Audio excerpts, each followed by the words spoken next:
বিশ্বাস করেন, আপনি রাগ করবেন না, এদেশে যত শিরিক, যত কুফরি, যত পীর ফকির, যত দরগা, তার 90% উপরে এর শিকড় হলো ভারত থেকে আমরা পাইছি। কিন্তু দুর্ভাগ্যজনক বশত শিকড় এখন এমন পরিস্থিতিতে হয়েছে বাঁশের চাইতে কঞ্চি বড় হয়ে গেছে। আল্লাহর কসম আমরা বলতে পারি, ভারতে আর যাই হোক, এত হিন্দুর পেটের ভিতরে আমাদের ভাইয়েরা, কিছু মুসলিম থাকার পরেও ওই দেশে অন্তত দেওয়ানবাগি নাই। ওই দেশে কোনো জিকিরে দেখলাম না বাঁশ বেয়ে উঠে লাফ দিতে ড্যান্স দিচ্ছে, দেখি না। ভারতের একজন হুজুর দুঃখ করে বলেই ফেললো যে এ আবার কোন জাতি ড্যান্স, জিকির হয়েছে ড্যান্স, এবং কেউ কেউ ডিগবাজি দিয়ে উল্টে উল্টে পড়তেছে। এটা দুঃখ করে, কেন ওই দেশের লোক আমাদের দেশের আলেমদেরকে নিয়ে বদনাম করবে? কষ্ট লাগে না? কারা সংশোধন হবে? কারা জাতিকে আজকে হক পথ দেখাবে? সে নাচে, সে ড্যান্স দেয়, কিভাবে আল্লাহকে খুশি করবে বলেন? আল্লাহর কসম, বাঁশের চাইতে কঞ্চি বড় হয়ে গেছে। এদেশে যে কোনো পীরের কাঁচা কঞ্চি দিয়ে পিটান, আর নয় যত্ন করে ঠিক মতো খাওয়ায় বলেন স্বীকার করো তোমার রিমান্ড চলতেছে, তোমার সবচাইতে বড় আব্বা বড় ঠাকুরকে। আল্লাহর কসম 99% পীরের গোড়া হলো ভারত, সত্যি। কিন্তু ভারতে এখন ওদের ক্ষমতাই নাই আমাদের দেশের পীর ফকির, আমাদের দেশের মুরিদ, আমাদের দেশের কবর পূজারী, আমাদের দেশের জিলাফিখোর ধর্মকে যত হাসির পাত্র বানাইছে, অত হাসির পাত্র তারাও বানাতে পারে নাই। কে জবাব দেবে বলেন আপনি?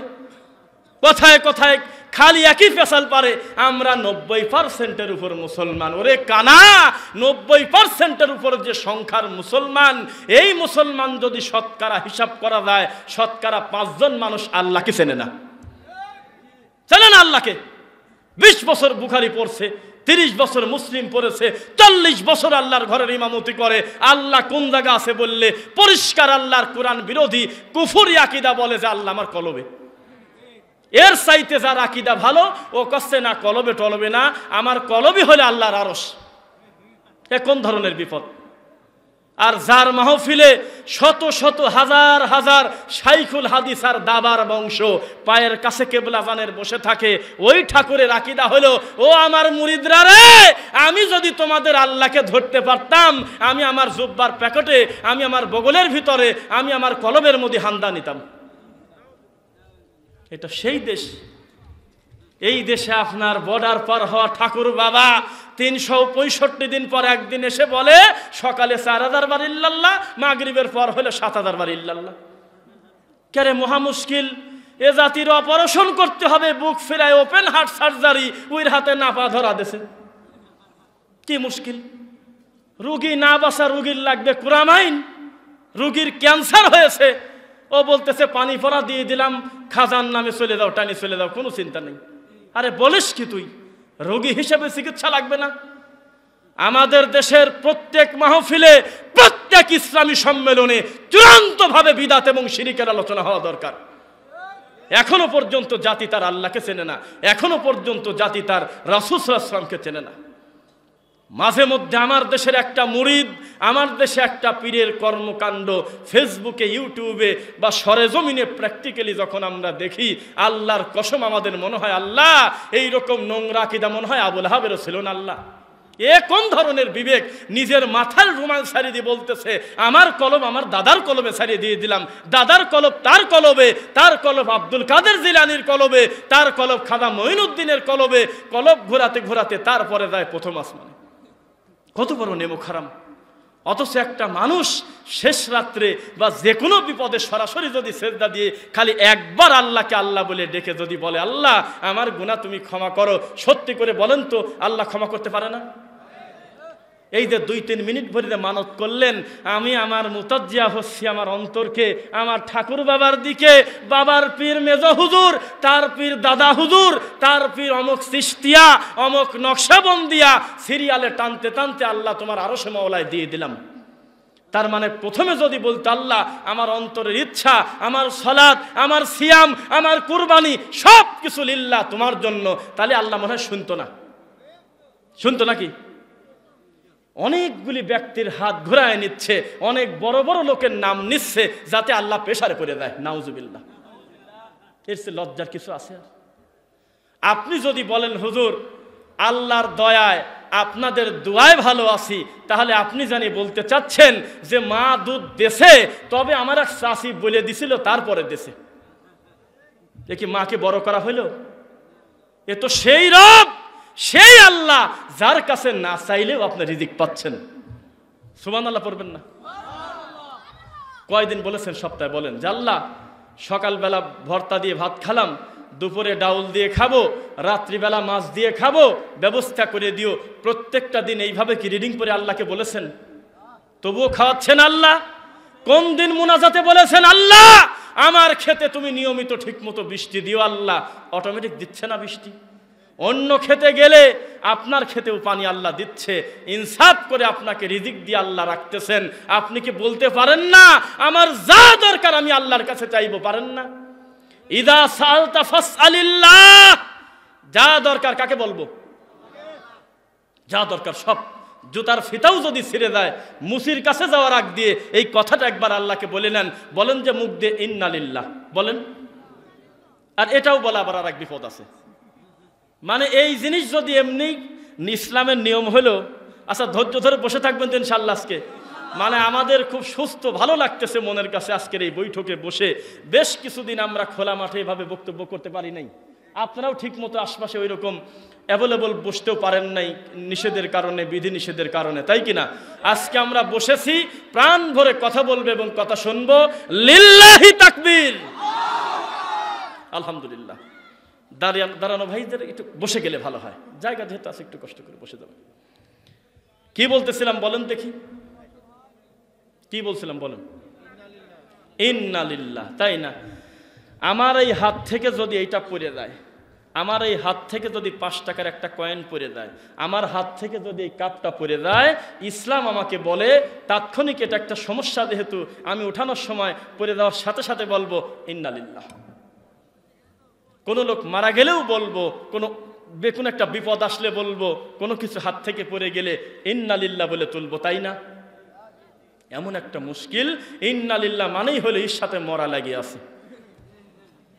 আমার মন চাইছে রাত 2টার সময় আমি আল্লাহু আকবার বলে হাত বেঁধে আমি মন মতো পড়ব, কালু ইন্না লিল্লাহি ওয়া ইন্না ইলাইহি রাজিউন।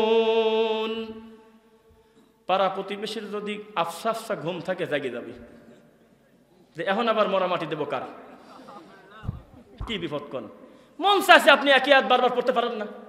একটা লোক সূরা ইখলাস যদি 90 বার পড়ে, কিসের গুনাহগাতা? একই রাকাতে, সমস্যা আছে কি? কিন্তু আপনি শুধু ইন্না লিল্লাহি ওয়া ইন্না ইলাইহি রাজিউন কোরআনের আয়াত এইটা পড়ে যদি কেরাত পড়েন, ডানে বামে সালাম ফেরানোর পর দেখবেন প্রতিবেশীরা আপনার চাইতে জোরে কাঁদা শুরু করছে আগেই। মানে ওরা একবারে ডিসিশন নিয়ে ফেলছে এখন মরা মাটি দেওয়া লাগবে।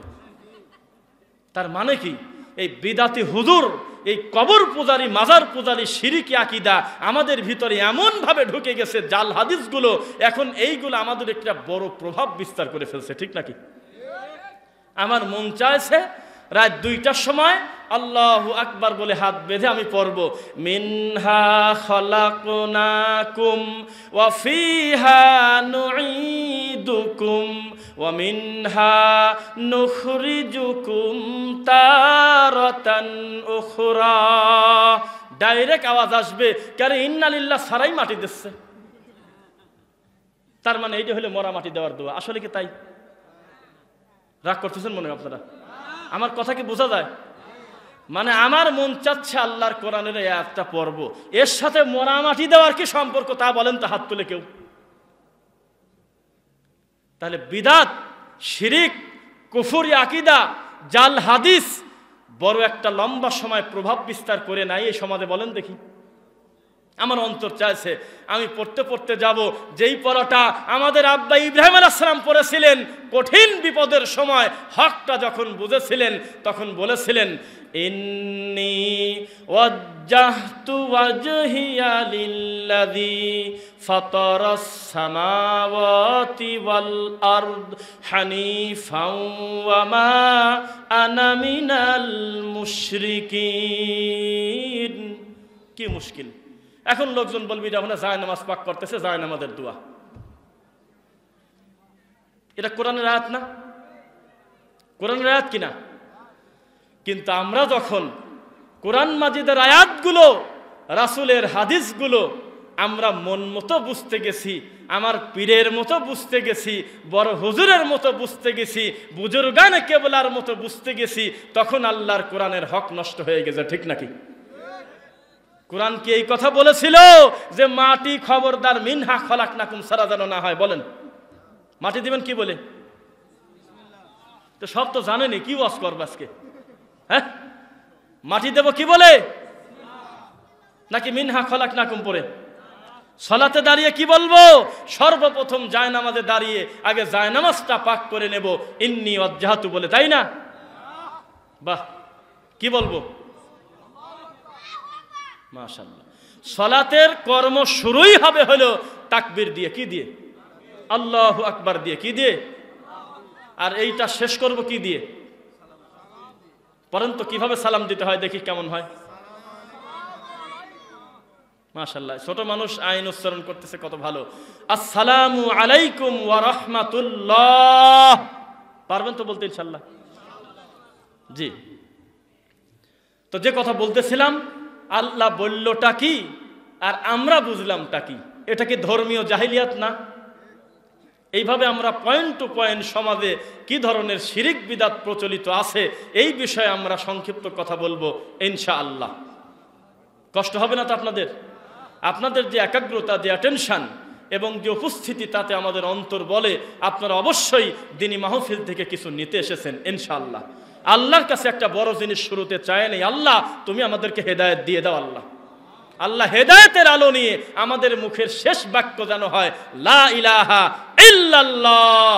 বলেন আমিন।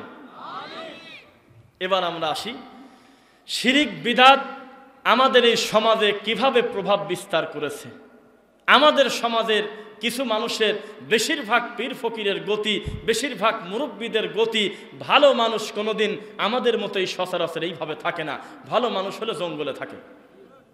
ভালো মানুষ কোথায় থাকে? জঙ্গলে। শোনেন নাই গল্প? ইব্রাহিম বিন আদহাম, পীর ফকিরদের একটা কমন গল্প। অত বড় বাদশা শুয়ে আছে রাত্রিবেলা, হঠাৎ করে ছাদে কে জানি ঠক ঠক ঠক ঠক করে খালি গুতায়। কে রে? আমার বাড়ির ছাদে এত রাত্রে চোর আসছে মনে হয়। তখন সে তার কাছে গিয়ে দেখে যে ওই ছাদের উপরে গুতাচ্ছে কি দিয়ে, যেন লোহা দিয়ে জোরে জোরে খোঁচাচ্ছে। কি ব্যাপার? আমার ছাদে এত রাতে কি করো? আমি প্রধানমন্ত্রী, কি আর কি করো তুমি? তো বলতেছে আমার উট হারিয়ে গিয়েছে, তাই আপনার গোটা ছাদটা আমি তন্ন তন্ন করে খুঁজতেছি। শুনতেছেন?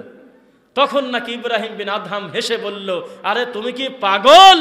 পাবনা যাওয়া বাদ দিয়ে, মেন্টালে ঢোকা বাদ দিয়ে এখানে তুমি কি করো? আমার এই ছাদে কোনোদিন উঠ হারায়?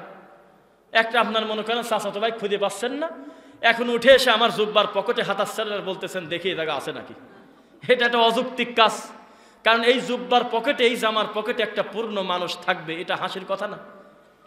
তো উঠ হারায় গিয়েছে জঙ্গলে খোঁজো বেটা, উঠ হারায় গিয়েছে মরুভূমিতে ঘোরো, এখানে আমার বাড়ির ছাদে ঠোকাচ্ছ কেন? তো বলতেছে আমিও তো সেই কথা বলি। আল্লাহর ওলি যদি হতে চাও, আল্লাহর পেয়ারা বান্দা যদি হতে চাও, আশেকে রাসূল যদি হতে চাও, শুয়ে বসে থাকে রাজ্য চালা হবে না, জঙ্গলে চলে যাও। লোকজন খালি কাঁদে আর কয় সুবহানাল্লাহ, খালি কয় আমিন। আমাদের এই দেশে সবচাইতে সস্তা জিনিসের নাম হলো ঠিক, 2 নাম্বার সস্তা হলো আমিন, 3 নাম্বার সস্তা হলো আল্লাহু আকবার, 4 নাম্বার সস্তা হলো সুবহানাল্লাহ, 5 নাম্বার সস্তা হলো আলহামদুলিল্লাহ। এইভাবে আমরা সস্তা বানা ফেলছি, নাউজুবিল্লাহ। যেভাবে লা ইলাহা ইল্লাল্লাহ, আল্লাহর নামে শপথ করে বলতেছি, এর চাইতে দামি কালিমা পৃথিবীতে নাই। এই কলেমা, এই কথাটা যদি কোনো মানুষের মুখের শেষ বাক্য হয়, ফাদাখালাল জান্নাহ, এই কালেমার উপরে লোকটা মৃত্যুবরণ করলে জান্নাতে যাবে ইনশাআল্লাহ। এটা হলো তাওহীদের সবচাইতে বড় অস্ত্র, ঠিক নাকি? এই লা ইলাহা ইল্লাল্লাহ আমরা বাঙালি বানাইছি হলে ফকিরের ভিক্ষে চাওয়ার দোয়া। না কি মিথ্যা কথা বলতেছে নাকি? আমি তো রাজশাহী মানুষ, মিথ্যা কথা বলবে এটা কথা কি চলে? আমি তো বুঝি একটু নাকি। ফকির এসে বলতেছে লা ইলাহা ইল্লাল্লাহ, সুর করে করে খালি কাঁদে। কে রে বাবা, তুমি সরাসরি এসে পরিষ্কারভাবে বলো যে আমাকে কিছু সহযোগিতা করেন, আমি ক্ষুধার্ত, আমাকে কিছু খাবার দেন। ও আগে 17 বার ইল্লাল্লাহ জিকির করি নাই আগে। তা আমরাও মনে করছি দরজার বাইরে যদি কেউ লা ইলাহা ইল্লাল্লাহ বলে খালি হাতে যাওয়া যায় না, গোটা কয় চাইল নিয়ে আর নয় 5টা টাকা নিয়ে দেওয়া লাগে। কে আইসাকে দেখো এই জিকিরটা নিয়ে এনেছে ফকির, কে নিয়েছে বলেন? তেমনি আপনার মুখের দামি আল্লাহু আকবার, আমিন, সুবহানাল্লাহ, ঠিক এই সব দামি দামি শব্দ নিয়ে গেছে বিদাতি হুজুর। কত কারণে ঠিক বলেছেন, ঠিক বলা ঠিক না তাও কয় ঠিক। কথা বুঝতে পারলেন? এই হলো মুশকিল, কোথায় যে ঠিক বলতে হবে।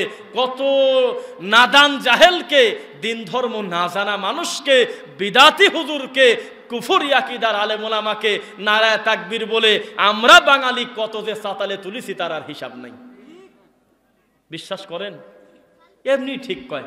আপনারা দেখেন নাই যে একটা হুজুর খালি কাঁদে তাও কয় যে ঠিক, দেখছেন না? কাদা হুজুর দেখেন নাই, মানে উনি খালি কাঁদে তাও কয় ঠিক। দুঃখ কোথায়? বক্তা বলতেছে কেউ বসে থাকবেন না, একজনও কিন্তু বসে থাকবেন না, যে যাকে হাতের কাছে পাবেন জড়াধরি কাঁদেন, তাই করতেছে। মানে দেখছেন না, হয়তো ধর্মের নামে ইসলামের লেবেল লাগায়ে যা কিছু বলবেন নিতে প্রস্তুত আছে, কোনো সমস্যা নেই। যে জাতি জর্দা পর্যন্ত বোঝে না যে এটা হালাল খাদ্য না হারাম খাদ্য, যে জাতি এখনো পর্যন্ত খমরের অর্থ বোঝে না, যেই আলেম ওলামা এখনো পর্যন্ত স্পষ্ট হারামটাকে কবর দিচ্ছে মাকরু নাম দিয়ে, যেই জাতি স্পষ্ট বিদাতকে প্রতিষ্ঠিত করতেছে বিদাতে হাসানাতের নাম দিয়ে, স্পষ্ট কুফরি আকীদা সমাজে প্রচার করতেছে কারামাতুল আউলিয়ার নাম দিয়ে, যেই জাতি মানুষকে পীর ফকিরকে আল্লাহর আসনে বসায় দিয়ে বলতেছে আলা ইন্না আউলিয়া আল্লাহ, এই জাতির কাছে ইল্লাল্লাহ জিকির দিয়ে কি করতে চাচ্ছে আপনি বলেন? এই জাতি আল্লাহকে চেনে না, মুহাম্মাদুর রাসূলুল্লাহ সাল্লাল্লাহু আলাইহি ওয়াসাল্লামের যোগ্য মান দিতে জানে না। 4 নম্বর সূরা নিসা 59 নম্বর আয়াত আমভাবে প্রত্যেকটা স্বীকৃতি দানকারী মুমিনকে আল্লাহ বলে ইয়া আইয়ুহাল্লাযীনা আমানু। অর্থ কি বলেন? আতিউল্লাহ মানে কি? আপনারা অনুবাদ করেন আছে ওয়া আতিউর রাসূল। আলহামদুলিল্লাহ, আমার বাবাজিরাও বলতেছে কত সুন্দর। 3 নম্বর সূরা আলী ইমরান 132 নম্বর আয়াত ওয়া আতিউল্লাহ ওয়ার রাসূল মানে কি? সুবহানাল্লাহ, মাশাআল্লাহ, লাআল্লাকুম তুরহামুন, তারপরে তোমরা পাবে রহমত। সুবহানাল্লাহ। 4 নম্বর সূরা নিসা আয়াত নম্বর 80 আল্লাহ সুবহানাহু ওয়া তাআলা বলতেছে মাইয়ুতির রাসূল ফাকাদ আতাআল্লাহ, কেউ যদি আমার রাসূলের আনুগত্য করে তবেই সে আমি আল্লাহকে মেনে নিয়েছে। সুবহানাল্লাহ বললেন না? তাহলে আমাদের সমাজে রাসূলকে মানার লোকের সংখ্যা বেশি না পীর ফকিরকে আর মাজারকে মানার লোক বেশি বলেন? বুঝতেছেন তো কথা? কি কথা? আগাছা তো বেশি হবেই, আগাছার কোনো বিষ দিতে হয় না, সার দিতে হয় না, অটো দামি দামি গাছকে শক্ত করে আঁকড়ে ধরে কিনা? পাট লাগিয়ে এসেছেন, কিছুদিন পরে প্রতি তিনটা পাটে প্রায় 2টা আপনারা তুলে ফেলেন না নাকি? তুলে ফেলেন কিনা? নাকি বলেন যে না ঘন হোক বেশি পাবো না আমি, তাই মনে করেন? আবুল তাবুল এই সমস্ত হাগল পাগল যদি বিদায় না করেন তাহলে মূল পাটটা ধারণ ক্ষমতার জায়গা পায় না, ঠিক নাকি? ঠিক তেমনি বিদাত শিরক সমাজে চাষ করতে হয় না, ইবলিসই দায়িত্ব নিয়ে এনেছে। ইবলিস শয়তান একাই নতুন নতুন শিরিক, নতুন নতুন বিদাত দিয়ে আপনার ঈমান হরণ করতে রেডি, ঠিক নাকি বলেন? রেডি হয়ে আছে। আপনি যদি এগুলোকে না সরায় দেন সত্য জিনিস পাবেন না। মিডিয়া তো আপনারা দেখেন, শাহজালাল মাজার, সি সি সি সি, আল্লাহর কসম শাহজালাল সম্পর্কে আমরা কটু মন্তব্য কোনোদিন করি না। আপনারা করছেন? শাহজালাল রহমতুল্লাহ আলাই, তার প্রতি আমাদের সুধারণা, আল্লাহ তুমি তার প্রতি রহম করো, তাকে তুমি ক্ষমা করো। আমিন বলেন না কেন? আর এমনি খালি অপবাদ দেয়, তাও আমিন কয় না তো জোরে জোরে। আমরা তাকে ভালোবাসি, তার প্রতি আমাদের সুধারণা। তিনি অনেক দাওয়াতি কাজ করেছেন, তিনি একজন দ্বীনের দায়ী ছিলেন, কিন্তু এত বড় নোংরা, এত বড় বাজে চিন্তা তার মাথায় ছিল না। আমি শাহজালাল মরলে সিলেটের অমুক গোটা এরিয়া দখল করে একটা দরগা খানকা বানায় ফেলো, এটা মনে হলো আপনাদের? কোনোদিনও বলে যায় নাই আমার কবরের পাশে মাছ ছেড়ে দিও, 4-5টা চিংড়ি মাছ 100 টাকা দিয়ে কিনে মাথায় করে মনের আশা পূরণ করার জন্য দৌড়ে যাবে, এই নোংরা কথা তিনি বলে যায়নি। কোনোদিন শাহজালাল এই কথা বলতে পারে না প্রতিবন্ধী বাচ্চাদেরকে নিয়ে গিয়ে ওই মাজারের পানি টেনে নিয়ে কপালে মুছবে, বাচ্চার মুখে ডলে দিবে আর বলবে, পা ডলে দিবে, হাত ডলে দিবে আর বলবে, বাবা একটু দেখে দিও বাবা। এই নোংরা কথা অন্তত শাহজালালের মতো লোক করে নাই, এটাই আমাদের বিশ্বাস। তার মৃত্যুর পরে তোমরা একটা বিজনেস দাঁড় করায়ছো, ঠিক নাকি বলেন?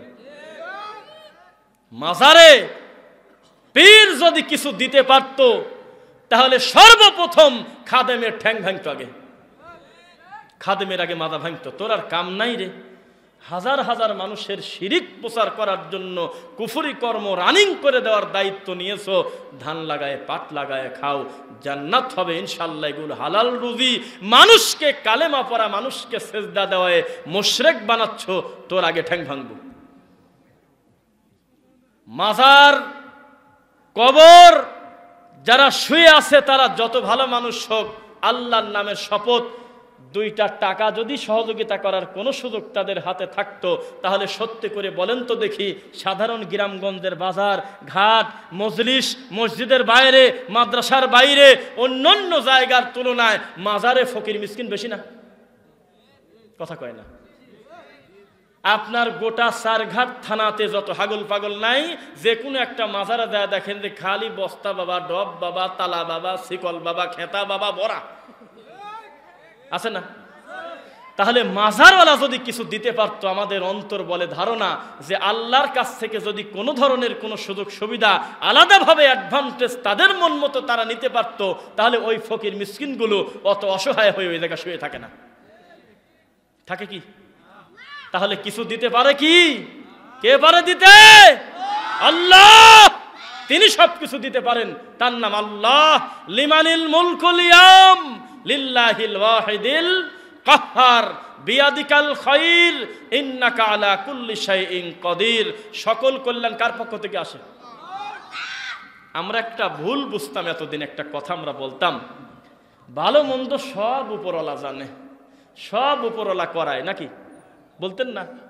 মাওলা পাকের ইশারা ছাড়া, উপরওয়ালার ইশারা ছাড়া গাছের একটা পাতা নড়ে না। কি এরকম লোক নাই আমাদের ভিতরে? কি বলে? আল্লাহর হুকুম ছাড়া কি লড়ে না? গাছের পাতা নড়ে না। অথচ শাহজালালের মাজারে প্রতিদিন হাজার হাজার লোক সেজদা দেয়, এগুলি কি আল্লাহই দেওয়ায়? হাজার হাজার মানুষ মানুষের কাছে বলতেছে, আল্লাহ আমার একটা ছেলে দাও গো আল্লাহ, এটা আল্লাহ করাচ্ছে। লক্ষ লক্ষ মানুষ আল্লাহকে ছেড়ে দেব দেবীর কাছে নারকেল ফাটায় মনের বাসনা কামনার জন্য বলে, আল্লাহ কি করা এগুলো? তাহলে কল্যাণ আসে আল্লাহর পক্ষ থেকে, অকল্যাণ যত নোংরামি আপনি করেন, ইবলিসের ধোকায় পড়ে শয়তানি আপনি একা করতেছেন, আল্লাহর কোনো দোষ নাই। কষ্ট হচ্ছে আপনাদের? আরো কি কিছু সময় বলবো, কথা না থামায় দেব? আলহামদুলিল্লাহ। তাহলে আমরা আমাদের জীবদ্দশায় শিরিক বিদআত করব না, আল্লাহ ওয়াদা করলাম ইনশাআল্লাহ। বলেন না ইনশাআল্লাহ? আল্লাহ তুমি কবুল করো। আমরা তাওহীদের উপর থাকতে চাই।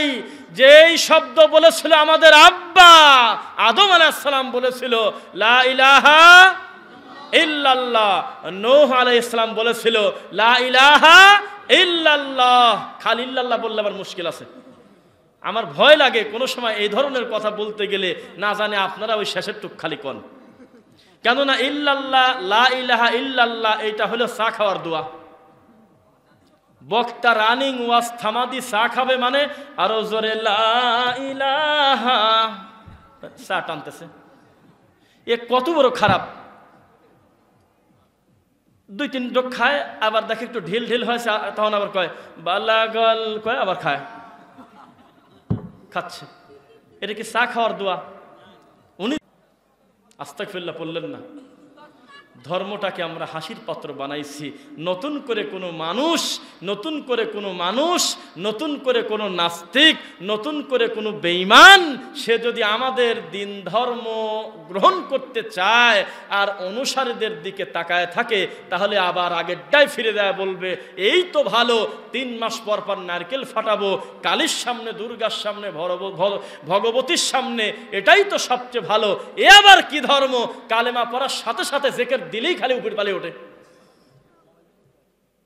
অনুসারীদের দেখলে পৃথিবীর সকল ধর্ম মনে করবে আমাদের ধর্মই ভালো। এ আবার কোন ধর্ম? এরা আল্লাহকে ডাকে, তাদের রবকে যখন ডাকে তখন লাভ দিদি খালি উপর পালিয়ে ওঠে। এরা তখন বলবে এটা কোন ধরনের যুক্তিকতার কথা যে মানুষ বলবে ভিতরে ভিতরে আল্লাহ রাখি, উপরে উপরে হু হু বলবে, কু কু বলবে, লাভ দিয়ে উঠবে, গলা ধরে পড়ে যাবে। এইটা কোন ধরনের ধর্ম? ও মানুষের দিকে তাকালে দিন ধর্ম গ্রহণ করতে পারবে? কিন্তু যদি পড়ে কোরআন, কিন্তু যদি পড়ে হাদিস, তখন বলবে আল্লাহ আমাকে যদি